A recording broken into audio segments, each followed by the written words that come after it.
Le fort des Adelphes, il fait partie du corps tranché d'Épinal, donc de la place forte d'Épinal, qui a été construite à partir de 1876. Il fait partie de la deuxième vague de construction. La première vague, c'est une construction qui interdit des routes, les routes d'invasion. Donc c'est le fort de La Mouche, Rasimont, Dogneuville et Longchamp. Et puis après, on va commencer à fermer la place. Donc là en 76, et après on est en 83. Et 83, on va commencer à mettre des ouvrages entre ceux qui avaient déjà été construits. La place fortifiée d'Épinal. 18 forts, batteries ou réduits, fruit d'un système complexe d'une volonté de défense de la France dans un 19e siècle où l'Europe est le théâtre de plusieurs conflits armés. Le fort des Adelphes est l'un d'eux. Nous sommes alors à la fin des années 1800. Raymond Adolphe Serré de Rivière, ingénieur militaire et général français, est chargé par le général Dubarail de la construction d'un dispositif de défense allant de Nice à Dunkerque. Le tracé passe par les Vosges et une petite colline sur les hauteurs d'Épinal devient subitement un haut lieu stratégique. Les hommes sont réquisitionnés, le chantier démarre. Ils sont dans la roche, donc il a fallu qu'ils tapent dans la roche. Il y a des galeries qui sont faites dans la roche. On le voit très bien. Il a été construit à l'époque avec les moyens du bord, c'est-à-dire la pelle, la pioche, la brouette, la baramine, et peut-être avec les premiers engins mécanisés de l'époque, donc des pelleteuses à vapeur qui commencent à voir le jour. Et eh bien, on va pendant 3 années travailler ici, à l'excavation, à la taille des pierres, et puis au montage proprement dit des fondations du fort. Donc ici, on se trouve sur de la roche, donc ça va prendre quand même un temps assez considérable. Voilà. On va ici verrouiller les axes routiers dans un premier temps. Donc c'est la destination de cet ouvrage-là qui vient en deuxième rideau, entre guillemets. Et donc il va, lui, verrouiller la route qui va en direction de Gérardmer. Et puis on est sur le secteur nord-est de la place, c'est-à-dire le secteur qui est le plus défendu, puisqu'on s'attend à une arrivée de l'assaillant par le secteur du nord-est. La doctrine militaire à l'époque, c'est d'interdire toutes les voies de communication qui permettraient à l'ennemi, en l'occurrence l'allemand, de pouvoir investir la place d'Épinal, c'est-à-dire le carrefour de route d'Épinal, puisque les routes sont fondamentales, route et voie ferrée. Pour l'ouvrage, un budget d'1,2 million de francs est levé, soit un peu plus de 5,3 millions d'euros actuels. Équipé de canons, de tourelles et de casemates, il n'aura finalement aucune véritable utilité durant ses premiers conflits. La guerre de 1870 qui motive sa construction, puis la Grande Guerre. Les Allemands, repoussés à la chipote en 1914, réussissent tout de même à l'investir le 20 juin 1940, malgré les tirs de la tourelle de 75 mm. Sur ces photos, on peut y voir l'occupant en train de le vider de ses munitions. À l'issue du conflit, les ouvrages d'Épinal sont progressivement délaissés. Aux Adelphes, cependant, l'activité continue.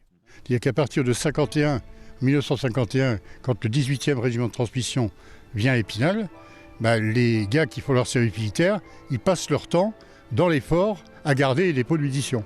Alors, on ne rentre pas dans le fort, on est à l'extérieur, et puis régulièrement il faut faire des patrouilles dans le fossé. Comme chef de poste, vous faites une patrouille à 3h du matin, sans lampe électrique, puisqu'il ne faut pas vous faire voir, dans le fossé, à faire tout le tour du fort, avec votre pistolet mitrailleur, et puis avec des bruits divers et variés, parce que y a le vent, il y a la flotte, etc. Et puis il y a les rats aussi, parce que comme on a des boîtes de rations, ils viennent manger aussi. Donc tout ça, c'est quand même c'est une expérience, disons, qui laisse des souvenirs, on va dire. Repris ensuite par l'armée de l'air, le fort accueillera un escadron de guerre électronique, avec pour objectif l'entraînement au combat aérien jusqu'en 2014. Puis les préoccupations militaires évoluant, l'activité cesse et le fort tombe peu à peu en sommeil. Mais en 2020, tout va changer.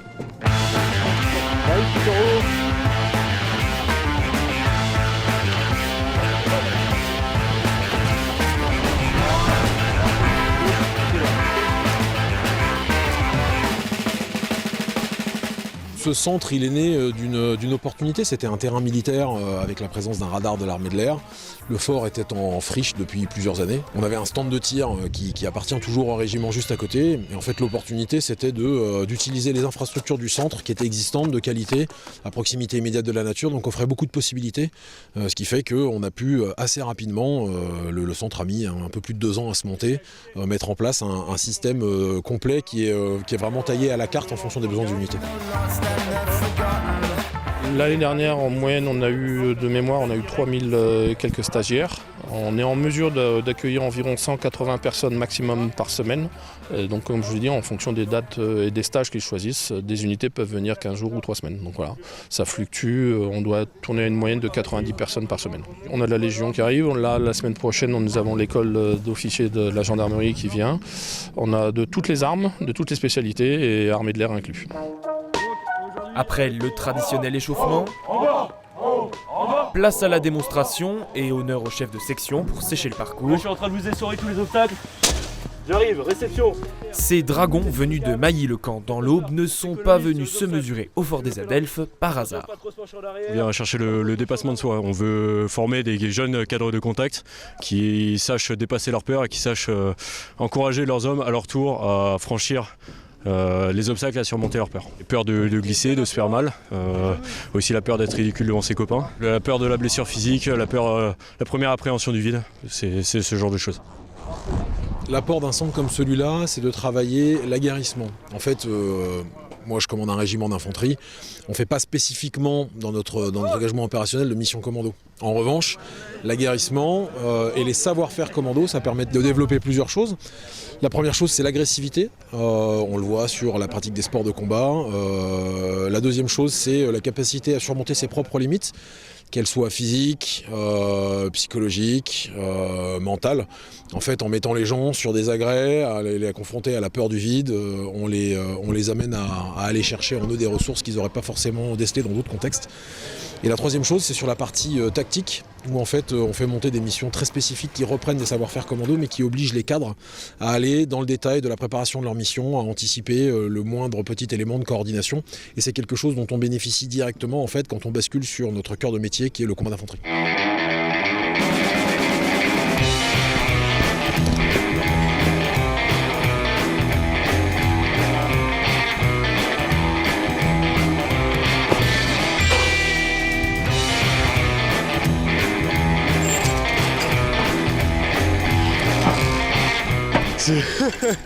C'est pas évident, c'est surtout au niveau des mains, on a sacré grippe. Bon voilà, le but c'est de tenir et faut foncer. Faut pas réfléchir. Non, faut pas réfléchir. À aucun moment, c'est que du mental.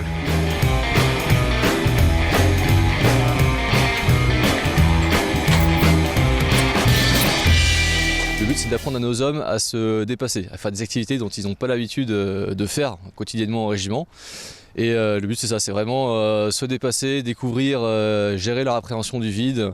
Et il y a quand même un but opérationnel derrière, hein, c'est justement à apprendre entre guillemets à arrêter de ne pas trop s'écouter et savoir aller au plus loin, dépasser ses limites. Le moral est comme un muscle, c'est ce que j'aime bien leur expliquer, c'est que le mental est comme un muscle, il faut l'entraîner au fur et à mesure. Et en fait, on fait ce genre d'atelier non pas pour le côté physique, c'est une chose, mais aussi pour travailler le mental. On met en pratique et en théorie les techniques de franchissement en commando, ce qui peut nous amener à être utilisé dans d'autres missions.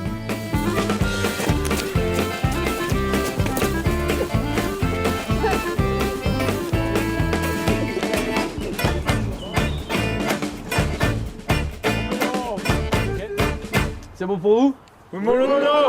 Ok. L'initiation au commando au fort des Adelphes, cela se déroule aussi hors les murs. Avant de se hisser ou de se tracter sur un cordage, encore faut-il savoir l'installer correctement. De quoi assimiler les bases sur cette coupure humide fictive dans un premier temps. Il y a 3 familles de cordes. Est-ce que vous les connaissez?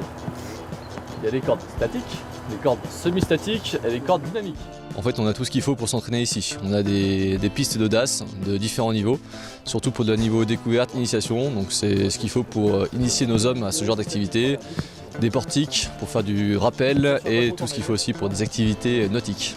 L'application de cet entraînement de mission, c'est qu'on part en mission en fait ensemble. J'ai été quelques années au Liban par exemple, où on a eu une section d'infanterie de chez nous qui est partie avec l'escadron de reconnaissance de chez nous.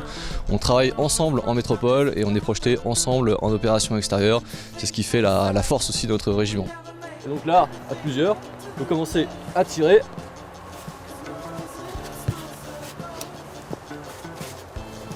On a plusieurs sites de franchissement. Enfin, on a aussi les tentes de clé-bas qu'on utilise pour les premiers pas, on va dire, d'un franchissement nautique, donc ce qu'on appelle une coupure humide, pour faire franchir des personnels sans avoir à plonger dans l'eau. Ils font un système de va-et-vient avec des pneumatiques.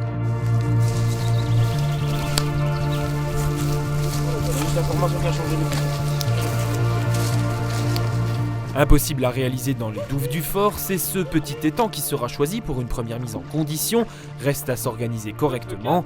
Dans cet exercice, pas d'ennemis aux alentours, mais c'est tout comme. Donc, vous mettez les May West et vous vous aidez à l'embarquement. On va utiliser 2 canaux qui sont juste derrière nous et de faire la technique du va-et-vient, c'est-à-dire de faire embarquer 4 personnels qui vont passer de l'autre côté en fait, de la coupure humide pour ensuite ramener les bateaux, poser un appui de leur côté et faire passer le gros de la troupe à travers cette coupure humide. Quelqu'un qui vient aider là, c'est difficile. Ouais. Le fait de traverser la pièce d'eau en toute sécurité peut paraître facile, c'est sans compter l'équipement et le matériel.